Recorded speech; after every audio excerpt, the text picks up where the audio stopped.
was a packed house at the Marina Del Rey in the Throggs Neck section where BronxNet Television celebrated 25 years of broadcasting with a gala luncheon at the Marina Del Rey. This began with an idea.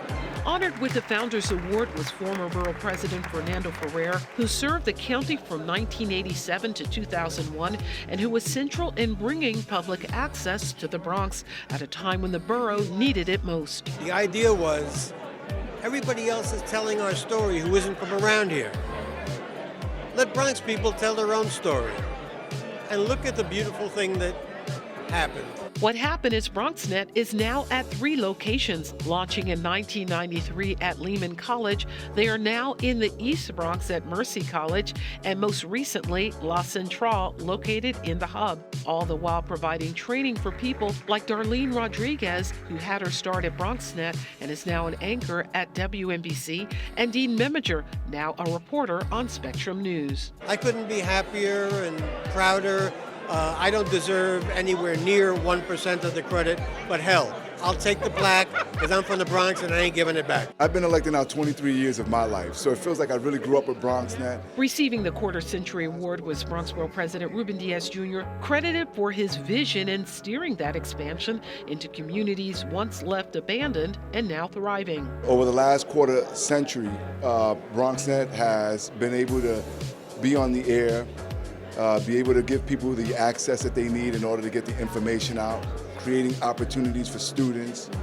BronxNet has been covering and has shown the evolution of our borough and is allowing for the world to see that and document that. I remember the board starting with Dr. Roscoe Brown, and what an honor it was to be there. Paying homage to the late legendary former World War II fighter pilot Dr. Roscoe Brown, president of Mind Builders Creative Arts Center, Madaha Kinsey-Lamb, who was honored at the gala with a Public Service Award, recognized Brown for shaping BronxNet into what it is today. BronxNet is just constantly improving the quality, the access, the visibility, and the whole reputation of the borough as well. That it's really great to be able to be a part of that. BronxNet has been an incredible asset for the Bronx, for all the people of the Bronx, all the programming it does in so many different types of ways.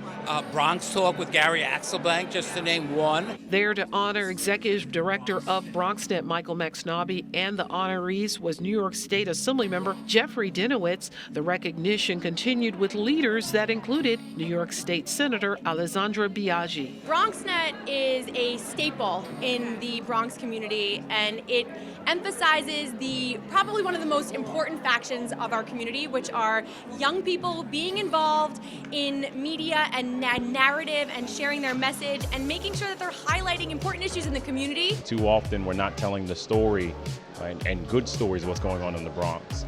And in order for that to happen, you need the BronxNets of the world to do that. BronxNet brought us to that frontier that we didn't have before. Now people can tune in and follow what's happening in the Bronx and understand how, Bronx residents feel and deal with new initiatives, new laws, and new attractions too as well. So it's really been a great thing to have BronxNet, and which has brought us to the same playing field as the other boroughs. Something unheard of 2 decades ago, but today with the work of extraordinary leaders joined by those in the community, the Bronx is thriving, something that's a huge cause for celebration. We're gonna have a good time inside. We're proud. Okay, see you in there.